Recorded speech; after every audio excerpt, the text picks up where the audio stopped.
vous invite à prendre la Bible. Nous allons continuer à écouter la lettre aux Galates et ce que Dieu a à nous dire ce matin. Je suis perplexe par un phénomène que j'observe parmi les chrétiens. Ce sont des chrétiens, je suis chrétien aussi, nous, qui parfois nous commençons à vivre notre vie chrétienne pour quelqu'un d'autre que Jésus-Christ. Commençons à faire plaisir principalement à quelqu'un d'autre que Jésus-Christ. C'est extraordinaire. Parce qu'à la base, nous avons une relation avec Dieu, notre Père, grâce à l'Esprit à travers Jésus-Christ. C'est comme ça que nous commençons la vie chrétienne. Mais au lieu d'avoir cette relation verticale, elle devient déviée vers quelqu'un d'autre. On commence à penser, qu'est-ce que lui pense de moi ? Ou est-ce que je suis approuvé par eux plutôt que simplement par Dieu, mon Père? Vous avez vu cela, peut-être ce phénomène? On parle aujourd'hui des influences. Les influenceurs. Ce n'est pas les influenceurs sur les réseaux sociaux, mais de ceux qui nous influencent pour en fait commencer à penser à ce que eux pensent de nous, plutôt que ce que Dieu pense réellement de nous. Je vais vous donner quelques exemples parce que la forme de cette déviation est un peu différente si on est jeune ou moins jeune. Quand on est jeune, imaginons voilà, Samuel, il se convertit à 20 ans, il devient chrétien, il sent sa liberté, mais il veut vraiment faire plaisir au pasteur de son église. Et le pasteur lui dit, tu sais Samuel, c'est bien que tu sois chrétien, mais tu sais, pour être vraiment bien, il faudrait que tu lises tel auteur. Il a écrit beaucoup de livres, c'est des livres géniaux, il faut lire ces livres-là. Alors Samuel commence à lire cela. Et puis le pasteur lui dit, mais Samuel, tu devrais aller à cette conférence. Là, tu vas recevoir une bénédiction extraordinaire si tu fais partie de cette conférence-là. Ou alors, il faudrait aimer ce type de musique. Cette musique, elle est particulièrement dévouée au Seigneur. Écoute cela. Pense à ce que cela devienne ton habitude. Et donc Samuel, au lieu de penser, qu'est-ce que Dieu veut de moi, il va commencer à de plus en plus faire ce que le pasteur veut. Il va commencer à vivre sa vie chrétienne pour être validé par lui, que ce soit le pasteur ou un autre leader chrétien, bien entendu. On fait des grands efforts parce qu'on est jeune et on veut bien faire. Ça peut être très coûteux, ça peut prendre beaucoup de notre temps. Mais finalement, on se rend compte qu'on n'est pas vraiment en train de vivre pour Christ. On veut juste être accepté. J'ai vu des jeunes hommes s'engager dans l'école biblique, des études bibliques sérieuses, simplement parce qu'ils voulaient être acceptables. Pas pour vraiment connaître Dieu ou connaître la parole, mais pour être acceptables dans les yeux des autres. Comment résister à cette influence? Et puis quand on est moins jeune, je pense à, par exemple, Bertrand, qui a une théologie chrétienne, évangélique, mais il apprend que ses croyances personnelles gênent un petit peu son entourage. Pour lui, ce n'est pas intéressant de plaire au pasteur, mais il constate qu'il est en porte-à-faux avec ce que croit sa belle famille, qui est catholique. Ou pour ne pas vexer ses collègues qui ont d'autres points de vue sur Dieu, il va en fait se taire, ou taire certaines de ses convictions, parce qu'il préfère ne pas en parler pour que eux soient heureux avec lui, que eux soient contents avec lui. Ça devient la priorité dans sa vie. Vous voyez? Donc il cherchera à plaire aux autres et à changer ses croyances ou à taire ses croyances pour être accepté comme un gars bien, quelqu'un de noble, quelqu'un d'acceptable dans la société d'aujourd'hui. Vous voyez? Donc on est influencé d'une manière ou d'une autre pour ne pas vraiment vivre pour le plaisir de Dieu, mais de penser que la validation des autres compte. Comment pouvons-nous être libres des influenceurs? C'est un peu notre thème aujourd'hui, affranchi des influenceurs. Un peu de levain fait lever toute la pâte, dit Galates chapitre 5, mais on va commencer en regardant Galates chapitre 1, verset 10, parce que Paul, en fait, est un bon exemple. Celui qui a écrit cette lettre aux chrétiens qu'il connaissait, il avait fait un choix. Il avait décidé que pour lui, ce qui comptait, c'était de plaire à Dieu et pas de plaire aux hommes. C'est le choix que nous devons tous faire également. Chapitre 1, verset 10. Maintenant, est-ce la faveur des hommes que je recherche ou celle de Dieu? Est-ce que je cherche à plaire aux hommes? Si je plaisais encore aux hommes, je ne serais pas serviteur de Christ. Voilà le choix auquel nous allons revenir aujourd'hui au chapitre 5. Nous entrons maintenant dans une nouvelle partie du livre. Il a passé les 2 premiers chapitres, Paul a prouvé qu'il était une autorité spirituelle authentique, valable. Il a dit, j'ai été à Jérusalem, j'ai rencontré ceux qui sont des leaders là-bas, et ce n'était pas pour avoir leur validation, mais c'est pour dire, on prêche la même chose, n'est-ce pas? On est d'accord? Sa foi, son évangile, c'est le vrai évangile, et c'est le même qu'il prêche à Jérusalem. Paul a même dû parfois reprendre Pierre, un des grands leaders de l'Église, en disant non, Pierre, ce que tu fais n'est pas bien. Ensuite, au chapitre 3 et 4, il a argumenté à partir de la Genèse, donc la toute première partie de la Bible, que le salut par la foi seule sauve. La foi seule, pardon, sauve. Et c'est Abraham qui l'a donné comme exemple. La semaine passée, nous avons entendu parler de Sarah et Abraham et leur foi qui était celle qui sauve et qui leur a apporté la liberté. Mais aujourd'hui, nous commençons la dernière partie du livre, de la lettre, où il veut vraiment nous montrer comment conserver notre liberté. Si nous sommes libres en Christ, par la foi en Jésus-Christ, comment pouvons-nous conserver notre liberté? Et comment faire face à ceux qui voudraient nous faire changer notre façon de vivre? C'est ça la question à laquelle il répond. Galates chapitre 5. C'est pour la liberté que Christ nous a affranchis. Tenez donc ferme dans cette liberté et ne vous placez pas de nouveau sous la contrainte d'un esclavage. Moi, Paul, je vous le dis, si vous vous faites circoncire, Christ ne vous servira à rien. Et j'affirme encore une fois à tout homme qui se fait circoncire qu'il est tenu de mettre en pratique la loi tout entière. Vous êtes séparés de Christ, vous tous qui cherchez à être considérés comme justes dans le cadre de la loi.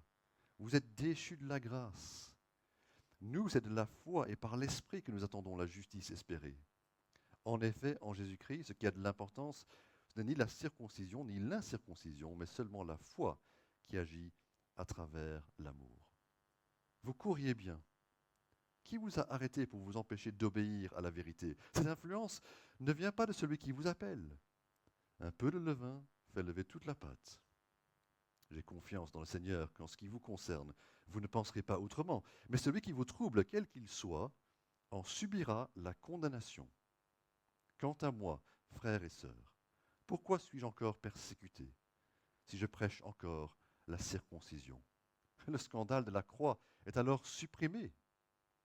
Puissent-ils même se castrer, ceux qui jettent le trouble parmi vous? Vu que nous avons la liberté, nous devons tenir ferme. Ce que les Galates ne faisaient pas. Paul veut les encourager. Tenez ferme dans la liberté que vous avez. C'est chercher à faire des efforts pour être approuvé par les autres. Ce serait en fait devenir à nouveau esclave. Et bien sûr, ce n'est pas ça que Dieu veut pour nous. On va regarder ces quelques phrases selon 2 parties. La première partie, ça va être tout ou rien. Et puis après, on va parler des influences. Tout ou rien. Premier verset. Tout avec l'esprit ou rien avec la loi. Tout de l'esprit ou prendre un peu de loi et devoir faire toute la loi. Qu'est-ce que vous voulez? Est-ce que vous voulez garder la foi, mais ajouter un petit peu plus? Non, ça n'ira pas. On ne peut pas ajouter nos œuvres comme moyen pour nous justifier. Si on fait ça, si on compte avec un peu de loi, un petit peu plus, en fait, on aura 3 problèmes. Regardez les versets. D'abord, il dit, si vous faites ça, Christ ne vous servira à rien. Verset 2 est très clair, c'est Christ, tout, ou alors rien de Christ. La circoncision, ça ça peut être quelque chose auquel on ne pense pas, à laquelle on ne pense pas, mais il y a d'autres choses qu'on pourrait mettre en avant, n'est-ce pas? Et si on vous demande comment savez-vous que vous êtes quelqu'un qui est en ordre avec Dieu, et que votre réponse c'est je crois en Christ, et j'ai tout ce que vous ajoutez là, toutes les autres choses, ben, ça montre qu'en fait vous êtes en train d'ajouter à l'œuvre de Christ. Alors, Christ ne vous sert à rien. Christ doit être tout et que Christ. Le deuxième problème, c'est que si vous commencez par la circoncision, eh bien, finalement, vous devez obéir toute la loi. Verset 3. La circoncision, c'est une chose. Et on peut dire, voilà, on a fait ça, c'est réglé. Mais non, il dit, si vous faites ça, alors vous êtes en train de vous mettre sous le régime de la loi et vous devez obéir à tout le reste. Et ce n'est pas possible d'obéir à toute la loi. Pourquoi est-ce qu'on voudrait faire ça? Ce serait une grosse, grosse erreur. Pour illustrer cela, pensez à lorsque vous êtes dans un hôtel, vous logez à l'hôtel. Vous pouvez aller où vous voulez, n'est-ce pas? Vous pouvez entrer quand vous voulez, sortir quand vous voulez, faire ce que vous voulez. Vous logez là, vous êtes libre. Mais si vous enfilez le costume d'un employé de l'hôtel, qu'est-ce qui va se passer? On va vous dire, hé toi, va servir à la cuisine, ou va ranger les chambres, ou il faut passer l'aspirateur dans le couloir. Tu n'as fait qu'un petit geste, tu as décidé de mettre le costume de l'employé, bah, tu vas être traité comme un employé, devoir faire toutes les obligations d'un employé de l'hôtel. Et c'est ce qu'il est en train de dire. Si vous commencez à vivre comme si vous étiez circoncis sous la loi, en fait, vous devez obéir à toute la loi. Est-ce que c'est ça ce que vous voulez? Bien entendu, non.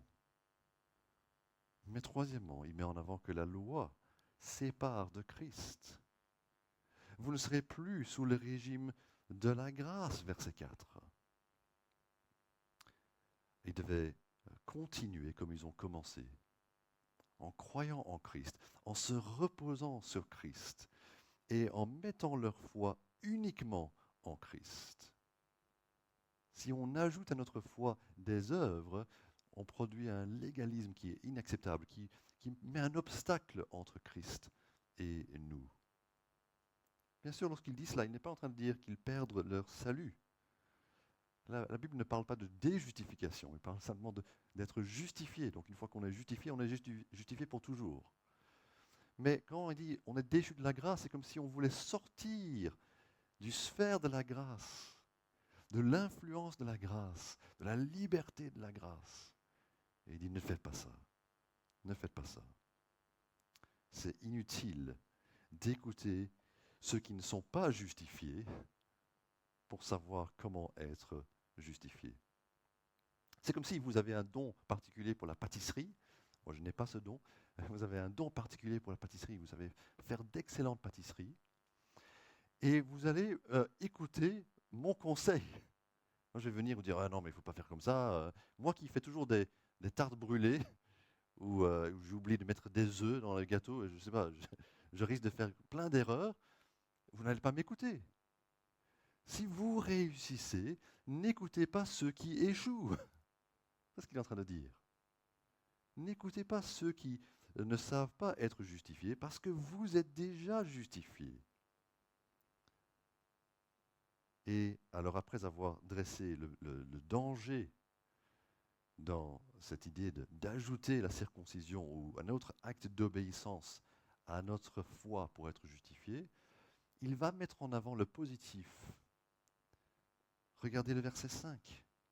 En fait, vous avez tout avec l'Esprit. Il dit, verset 5, c'est de la foi et par l'Esprit que nous attendons la justice espérée. Par la foi, la justice de Dieu, être juste devant Dieu, c'est ce que nous espérons, n'est-ce pas? Et nous avons cela. Nous l'avons immédiatement lorsque nous mettons notre confiance en Christ, nous sommes juste devant Dieu, et nous l'avons de manière pleine lorsque l'Esprit va continuer à travailler en nous pour nous rendre justes et profitables et fructueux, et donc on peut être tout à fait tranquille par rapport à ça. Ça va se produire. Nous sommes justes et nous serons justes. Mais nous ne mettons pas notre confiance en nous-mêmes. Nous disons plutôt comme ce chant, « Rien ne peut sauver mon âme, rien que le sang de Jésus que nous avons chanté la semaine passée. » Alors nous pouvons vivre la tranquillité de ceux qui savent déjà aujourd'hui le verdict final de notre vie. Lorsque nous mettons notre foi en Christ, il n'y a plus en fait de doute. Est-ce que je vais être sauvé ou pas? On sait déjà que le dernier jour, Dieu va dire, je regardais ce que Jésus a fait, il est mort pour toi à la croix, il était pleinement obéissant, ça compte pour toi, et donc tu es juste. Tout ce qu'il faut faire, c'est mettre notre foi en lui. Par la foi, nous attendons la justice espérée. Par contre, la circoncision n'est pas un obstacle, verset 6, et l'incirconcision, le fait de ne pas être circoncis, n'est pas un avantage. Finalement, ce n'est rien. Que tu le sois ou pas, ce n'est pas un obstacle, ce n'est pas un avantage, ça ne fait pas de différence. Tout ce qui compte, il dit, c'est la foi qui agit à travers l'amour. Vous voyez le portrait positif qu'il est en train de peindre là du chrétien? On connaît notre verdict final, la justice. On a la foi aujourd'hui, et la foi s'exprime par l'amour, bien sûr l'amour pour Dieu, mais aussi l'amour les uns envers les autres. Et c'est un peu sur ça qu'il va parler, ce qu'on va voir la semaine prochaine, comment les œuvres découlent de notre foi. Vous savez, Dieu n'est pas devenu indifférent. Dieu n'a pas dit, bon voilà, du moment que vous avez la foi, c'est bon. Bien sûr, Dieu veut que nous ayons une vie remplie d'amour, l'amour pour lui et l'amour pour les autres. Et d'ailleurs, si tu as la foi sans l'amour, parce que vous voyez que la foi et l'amour agissent ensemble, verset 6, si tu as la foi sans l'amour, je me demanderais, est-ce que tu as vraiment compris ce que c'est la vie chrétienne? Dire oui, oui, je crois en Christ et en la bonne doctrine, mais je n'ai pas d'amour pour les autres. Ça montre qu'on n'a pas vraiment été changé dans notre cœur. Par contre, si tu dis, moi j'ai beaucoup d'amour pour les gens, je n'ai pas la foi, je dirais, mais tu n'es pas vraiment chrétien alors. Parce que la foi est essentielle pour croire et pour être chrétien. Alors voici ce que nous pouvons faire. Si nous avons saisi le tout ou rien, nous avons tout avec l'Esprit, nous n'avons besoin de rien d'autre que Christ. Nous ne voulons pas suivre toute la loi ou même un peu de la loi, nous voulons rien prendre de la loi pour nous justifier. Voici ce que nous pouvons faire. 3 pistes. D'abord, il est important de méditer le tout que nous avons en Jésus-Christ. Que son œuvre est accomplie. Il y a des chants que nous pouvons écouter qui nous aident à bien retenir cela, à le méditer, à nous réjouir intérieurement du fait que ce que Christ a fait est parfait. C'est accompli. Mais si tu ne connais pas des chants qui parlent de cela, ben, c'est bien aussi de pouvoir prendre une lettre comme Galates ou la lettre aux Éphésiens et de lire cela en nous disant qu'est-ce que la croix nous a apporté? Quel est le tout que j'ai reçu en Christ? Pour nous rendre compte, je ne pourrais pas avoir plus que ce que j'ai par la foi en Jésus. Mais une deuxième piste, et c'est important, c'est que nous devons nous repentir, non seulement de nos actes, mais de nos attitudes. Donc, parfois nous pensons, voilà, est-ce que j'ai péché cette semaine, j'ai fait ça ou ça ou ça ou ça, mais on doit aussi penser, quelle est mon attitude de cœur? Est-ce que je cherche réellement à plaire à Dieu dans ma vie, ou est-ce que je cherche à plaire à quelqu'un d'autre? Est-ce que j'ai cru que finalement je devais faire ça et ça et ça pour être accepté par Dieu? Ou est-ce que je tiens encore à la vérité que je n'ai rien pour me recommander devant Dieu? Je suis toujours simplement un pécheur sauvé par la grâce. Et puis la troisième piste, c'est que nous devons apprendre à aimer. Nous devons apprendre à aimer les autres chrétiens. Au verset 13, c'est un spoiler, c'est pour la semaine prochaine, hein, mais verset 13, il dit soyez par amour serviteurs les uns des autres. Par la foi, voyez-vous, nous sommes associés à d'autres croyants. Nous ne sommes pas comme des consommateurs dans un restaurant. Nous allons en disant, voilà, j'aimerais ça et ça et ça, j'aimerais un message, des chants en entrée, et puis un message en plat principal, et puis des prières pour le dessert. Merci beaucoup, j'ai tout reçu, et puis je m'en vais. Nous sommes une équipe, nous sommes une famille, nous sommes censés être proches les uns des autres. Et nous devons apprendre donc à venir comme des serviteurs, servantes à l'Église, par amour les uns pour les autres. Quelle est votre façon d'aimer? Quelle est votre façon de servir? Est-ce que vous venez en consommateur? Je suis là à table, je reçois tout ce que je veux. Ou est-ce que vous êtes là en serveur Je suis là pour servir dans le restaurant pour que les uns et les autres soient nourris et encouragés. Le tout ou rien. Il y a des retombées pratiques et nous devons commencer maintenant dans cette dernière partie de la lettre à penser vraiment à notre vie et notre mode de vie. Mais la deuxième partie du texte que nous venons de lire parle d'une mauvaise influence. Et il va vraiment se focaliser sur cela, encore une fois, 7 à 12. Et c'est en fait important pour nous de saisir comment nous pouvons être malheureusement influencés par les autres. Alors il y a différentes manières de décrire ça. J'ai essayé de décrire avec des illustrations au début. Mais ici, il va utiliser deux images différentes, une du sport et une de la cuisine. L'image sportive, c'est que vous couriez bien et qui vous a arrêté pour vous empêcher d'obéir à la vérité. C'est l'idée de la course de la foi. N'oubliez pas que les Galates, c'était à l'époque des Jeux Olympiques déjà. Et ils connaissaient cela. Et quelqu'un peut peut-être couper la route ou peut-être dévier la course carrément dans une autre direction. Et donc au lieu d'aller là où on devait aller, on est en train de dévier sa course. C'est ce qui s'est passé. Lorsque nous courons la vie chrétienne, évidemment, ce n'est pas pour devenir chrétien. C'est comme lorsqu'on est citoyen d'un pays. Vous ne pouvez pas représenter la Belgique à moins que vous soyez citoyen belge. On devient d'abord citoyen et puis on court la course qui nous est proposée. Donc ces gens-là savaient aussi qu'ils devaient être citoyens pour pouvoir courir, citoyens d'une ville, et nous sommes citoyens de la Jérusalem céleste. Nous courons parce que nous sommes chrétiens et pas pour devenir chrétiens. Mais en tout cas, on court et on doit rester sur la ligne droite. Nous avons commencé en disant « je veux plaire à Christ ». C'est là la ligne d'arrivée, je veux arriver là, plaire à Christ. L'autre image qu'il utilise pour montrer la mauvaise influence, c'est la cuisine. Et la cuisine, c'est le levain. Il y a un peu de levain, fait lever toute la pâte. Vous avez remarqué que lorsque vous faites du pain, il ne faut pas beaucoup de levain, beaucoup de farine. Mais un tout petit peu de levain fait lever tout le pain lorsque vous êtes en train de le laisser là. Ça a une influence démesurée. Et de même, même s'ils étaient peu nombreux et que leur influence à la base, leur enseignement était petit, ceux qui enseignaient par rapport au légalisme avaient une grande influence. Commençaient à influencer ces chrétiens galates que Paul connaissait et il avait peur pour eux. Ils ont été influencés. Et il dit, cette influence ne vient pas de celui qui vous appelle. Dieu vous a appelé à autre chose. Alors c'est autre chose que nous devons vivre et ne pas nous laisser influencer par eux. Ils ont été troublés. Je pense que les chrétiens sont en train de se dire, peut-être qu'on n'a pas fait assez. Peut-être que c'était un peu trop facile de croire en Christ et d'être pardonné.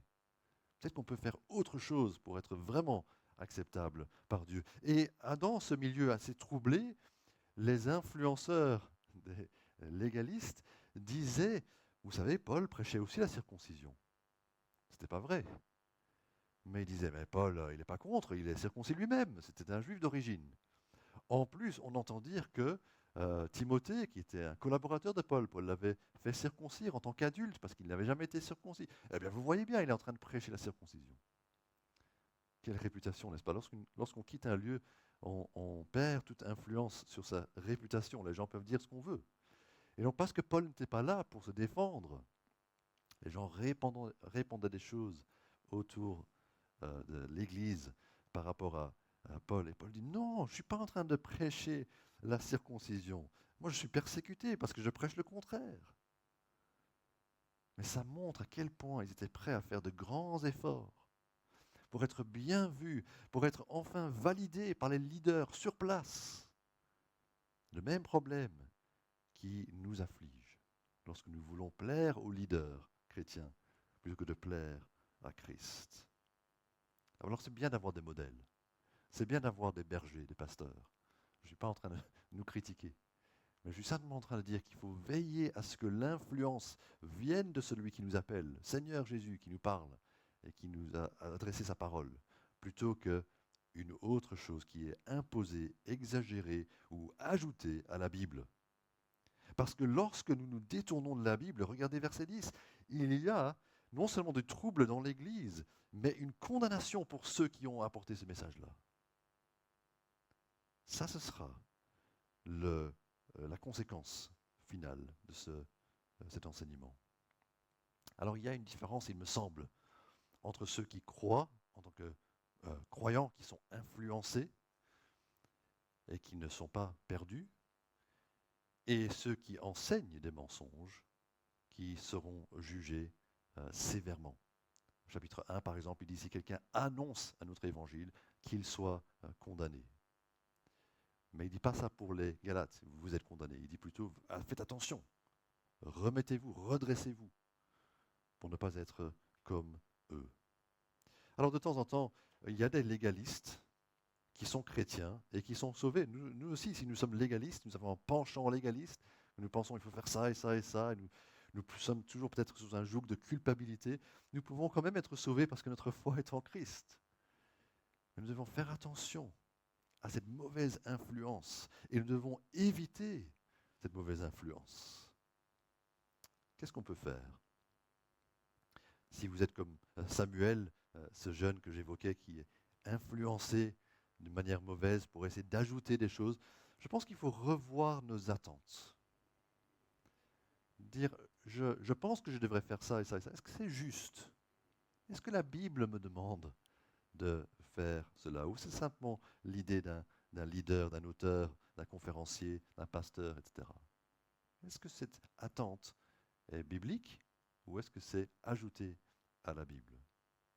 Mais aussi, je pense que c'est nécessaire pour nous, chacun individuellement, de se répéter « Je suis justifié, même si je suis désapprouvé par les autres. » Si les autres désapprouvent de moi, et bien sûr des gens désapprouvaient de Paul aussi, on peut se dire « Je suis justifié ». Toutes les vérités que nous avons entendues pendant plusieurs semaines, on peut les répéter intérieurement. Non, je suis justifié. J'ai peut-être pas lu ce livre, eu cette expérience, chanter ces chants, visiter cette conférence, regarder cette vidéo sur YouTube sur comment vivre sa foi victorieuse. J'ai peut-être pas eu toutes ces expériences chrétiennes que les autres ont eues, mais je suis justifié. Je suis justifié. Et je suis prêt, alors, pour l'éternité. Paul termine en disant qu'il est tellement fâché qu'il voudrait que les gens se coupent au lieu d'insister sur la coupure des autres, qu'ils se castrent eux-mêmes. C'est assez dramatique la façon dont il s'exprime au verset 12, mais ça montre à quel point il est fâché contre les faux enseignants. Mais il évoque deux choses. Je veux terminer par ces deux choses, qu'il dit qu'il accompagne la proclamation de la justification par la foi seule. Si vous voulez annoncer aujourd'hui que Christ seul sauve, alors vous allez faire face à ces deux choses. D'abord la persécution. Il dit il est persécuté. Et c'est normal parce que la fausse religion s'oppose toujours à la croix et à la foi. N'oubliez pas que les pires opposants de Jésus n'étaient pas les pécheurs notoires de la ville. C'étaient les gens religieux, les plus religieux, qui étaient contre lui. La persécution de ceux qui disent « Oh, c'est trop facile de mettre votre foi en Christ », mais qui ressentent aussi que dans l'Évangile, il y a une menace pour la religion. Parce que la religion dit « Non, il faut faire ça et ça et ça et ça, comme ça vous serez juste ». Et nous disons « Non, rien de tout cela, je veux tout avec Christ, je mets ma confiance en Christ et c'est réglé ». Ça déstabilise les religions. Ça attire leur hostilité, leur persécution. Et si vous êtes prêts à défendre la justification par la foi seule, alors vous allez certainement faire face à de l'opposition. Être prêt à parler de l'Évangile à des gens qui n'y croient pas va vous attirer des ennuis. Il faut être prêt à subir la ligne de souffrance, à franchir la ligne de souffrance, comme dit Eric Otais dans son livre sur l'évangélisation. Mais l'autre chose qui accompagne cette proclamation, c'est le scandale de la croix. Le scandale de la croix, verset 11. Vous savez, le scandale de la croix, c'est quoi? C'est que par Christ, tout est réglé et qu'on ne peut rien faire pour être juste par nous-mêmes. On ne peut rien faire pour être juste. Ça annule tout. Prêcher la circoncision revient à compter sur nos œuvres et sur nous-mêmes, mais plutôt il est en train de dire non, on veut continuer à prêcher Jésus seul, la croix seule, la foi seule. Est-ce que vous êtes prêt à dire cela aux autres? Est-ce que vous êtes prêt à tenir ferme dans la liberté, tenir ferme sur l'évangile? Ou est-ce que vous allez être influencé? Il y a beaucoup de mauvaises influences aujourd'hui. Alors je termine simplement en posant la question, pour qui voulez-vous vivre? Vous voulez vivre pour plaire à Dieu? Ou vous voulez vivre pour plaire, pour Dieu bien sûr, mais pour plaire aux autres qui vous disent comment vous pouvez plaire à Dieu? Si vous essayez de plaire aux autres, vous serez toujours troublé. Vous serez toujours craintif de n'avoir pas fait assez, de ne pas avoir assez d'approbation, parce qu'évidemment, les hommes ne peuvent que vous approuver un petit peu. Ce n'est pas leur opinion qui compte finalement. Vous devez plutôt dire, non, je suis déjà libre, je suis déjà justifié, et vous réjouir de cela. J'espère que vous retiendrez cela et que vous pourrez être résistant à ceux qui vous influencent dans la mauvaise direction. Prions ensemble. Père Céleste, nous te remercions pour la liberté que nous avons en Christ. Nous sommes reconnaissants que nous sommes arrivés à ce stade où nous comprenons qu'il y a un enjeu par rapport à l'Évangile, mais aussi par rapport à notre vie de chrétiens. Alors s'il te plaît Seigneur, que nous soyons rigoureux nous-mêmes avec la doctrine, la vérité telle que tu nous l'as transmise, à ne pas enlever de la vérité, à ne pas ajouter à la vérité, et à ne pas non plus nous dévier de la vraie foi qui met toute notre confiance en Christ et son œuvre à la croix. Merci que Jésus a tout accompli et que nous pouvons nous réjouir de cela. Merci que rien ne peut sauver notre âme à part ce qu'il a fait, parce que c'est une bonne nouvelle qui nous décharge complètement de cette obligation de nous justifier. Seigneur, aide-nous aussi à comprendre les conséquences de cela par rapport à notre amour du prochain, notre implication dans la vie chrétienne, à être motivé par ton esprit pour avoir la foi, mais pour avoir l'amour que tu veux voir produit en nous. Au nom de Jésus. Amen. On va avoir notre dernier chant ensemble. Je vous invite à vous lever et pendant